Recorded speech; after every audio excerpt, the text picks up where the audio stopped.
To help us unpack a little bit about the ANC 108 years later is Angelo Fick. Thanks so much for joining us. Happy New Year. Thank you. Same to you. All right, so 108 years, that's a long, long history, and there have been challenges, victories, and I suppose 25 years post-democracy, the ANC of now is facing very different challenges.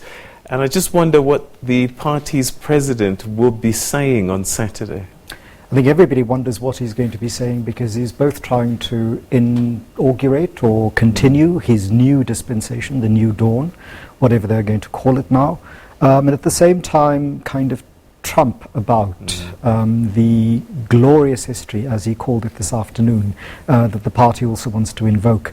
There is this mixture of the old and the new, so there's this constant reference to the oldest liberation movement on the continent, and at the same time, you know, an organization that has had the power of governance for a quarter of a century. So of the 108 years, 25 have been spent in power, and that record is one of both achievement and of some spectacular and unmissable mistakes, errors and disasters. So what is the state of the party at this stage? Where does it fit? We've seen people leave the party, which would have been unheard of years ago, that one leaves the ANC, and yet they have, and they've left in their numbers, formed other parties. And does it still hold the same emotional bond as it did, let's say, 25 years ago? I think for people who were alive and adults 25 years ago, it may hold some of that original, shall we say, intellectual and emotional bond. For those, and a majority of South Africans are increasingly young, it doesn't quite have that same sentimental and historical attachment. And those young people, the majority of South Africans, have grown up across a millennium and across a change of centuries, in new technological shifts in the world, in new global political economies, and their demands are very, very different. And so they're less interested, as we've seen over the last 8 years, in repetitions of and stories about the glory years, and they're much more interested in being told what it is that they can expect. And of course they're going to live into the second half of this century, and there are severe challenges, the results of which we're seeing in the world right now, that South Africans will not be immune to.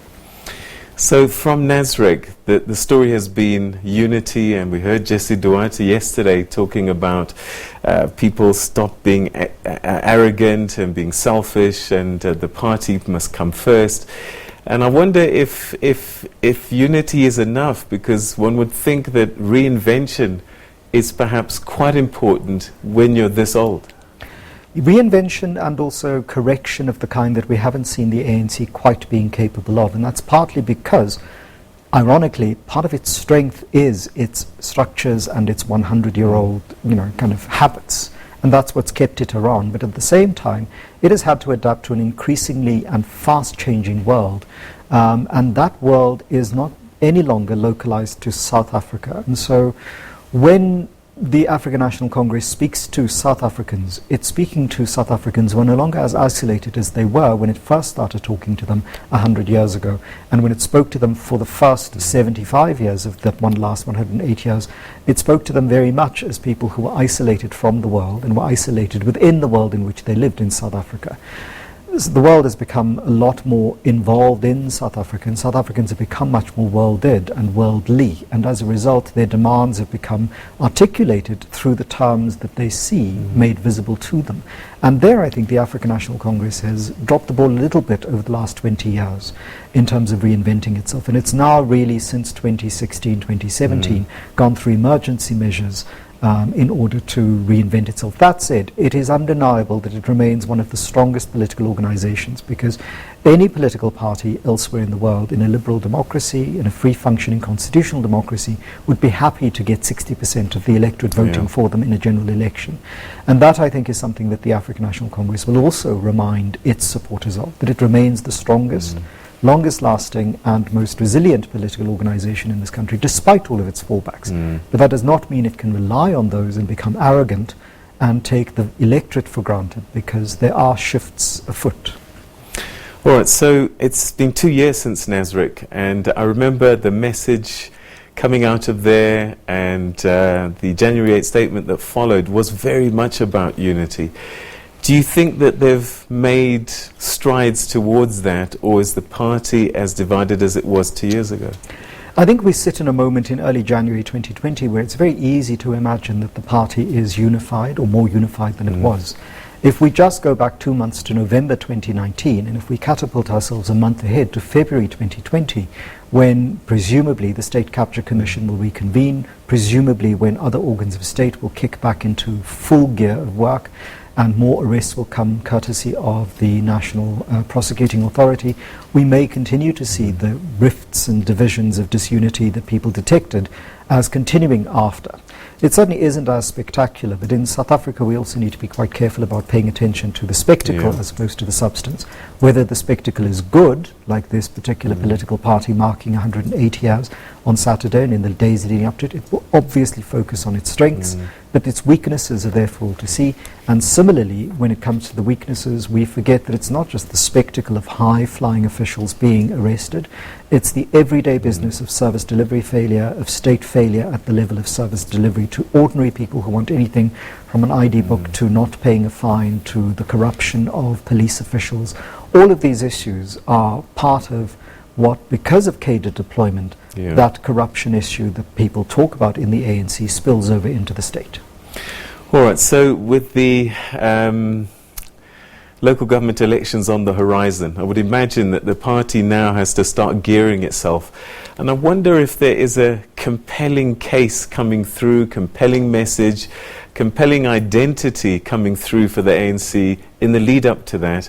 Or is it one of those situations where the other parties are just not making good on the space that had been created for them?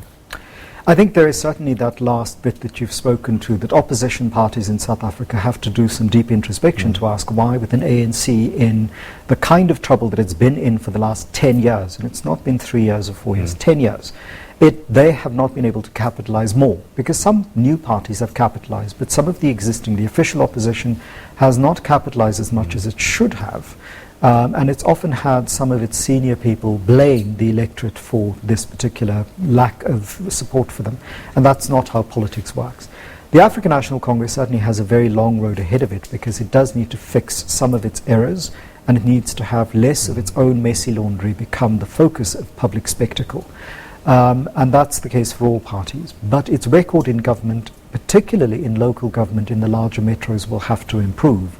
And that's not just at the spectacle level stuff, this stuff about potholes. This comes at the level of economic development, it comes at the level of cleaning up, cleaner tenders. What you have is cleaner, actual municipal governance in the interests of citizens, rather than the interests of either party hierarchy or party financial interests. And that, I think, is a crucial kind of, shall we say, path to chart between Scylla and Charybdis. It's a very difficult path, because the leaders of the party need to maintain the support of those in the party, but they also need to maintain the support of the electorate.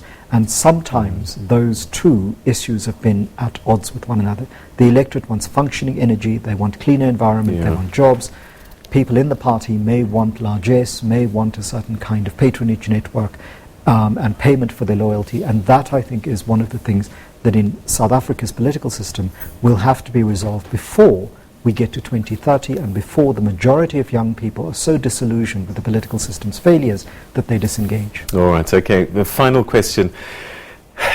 The January 8th statement is a party statement, even though it's delivered by the president of the party. But at the same time, the president must show himself. And I wonder what it is that he needs to show on Saturday to the faithful, but also the country that's watching at the same time. So among the faithful will be those who've become disillusioned inside party circles over the last 10 years who have to be brought back. And it's a bit like church, that the shepherd is not, or Christian church, Christological church, which is that the shepherd cannot be satisfied until the very last lost sheep has been brought back into the fold. And here it is a call upon the traditional supporters of the African National Congress to return by signalling that there has been a substantial change inside the party. To the general population, the President of the African National Congress has to signal that the party has indeed begun to make good on its internal cleanup, and that internal cleanup will include both inside the party, and it would have to be convincing because many people haven't been convinced, as well as inside the party's deployees across the three tiers of government: municipal, provincial and national. And there I think is a very difficult task for Cyril Ramaphosa. Angelo, we're going to have to leave it there, but thanks so much indeed as always for your insights. I've got a feeling we'll be doing a lot of chatting in the year ahead. Thanks so much indeed. Thank you.